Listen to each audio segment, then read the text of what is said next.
Subject-Verb Agreement, Tricky Rules.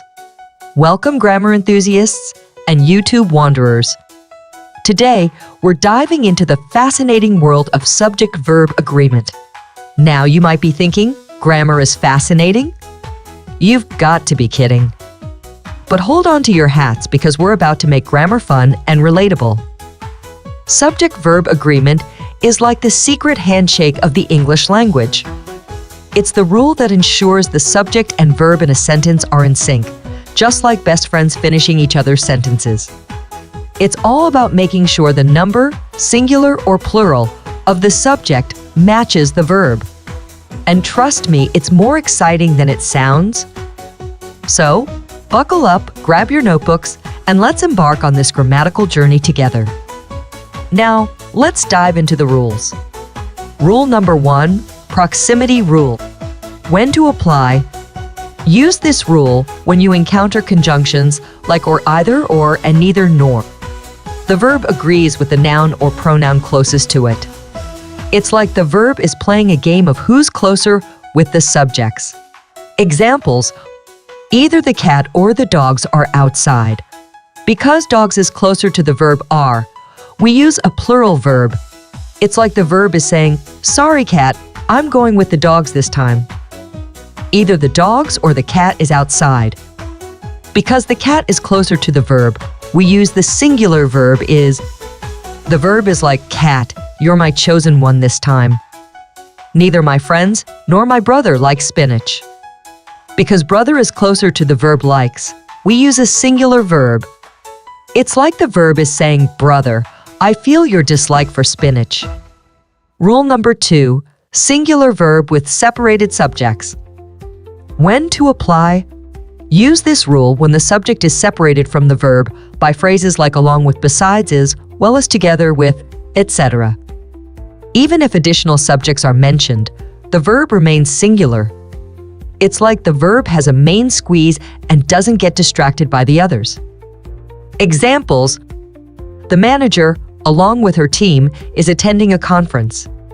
Despite mentioning a team, because manager is singular and the sentence along with her team is just additional information separated from the original sentence by 2 commas, we use a singular verb. The verb is like, "Manager, you had me at hello." The singer, accompanied by all his fans, is excited for the concert. Despite mentioning fans, because singer is singular and the sentence accompanied by all his fans is just additional information separated from the original sentence by 2 commas, we use a singular verb. The verb is like, "Singer, you're the star of the show." Rule number 3, words indicating portions. When to apply? Use this rule when words indicate portions. Example, a lot of, a majority of, some of, etc. These words guide us to use verbs that agree with nouns coming after of. It's like the verb is saying, "I'll go with the flow." Examples: a lot of people were at the concert.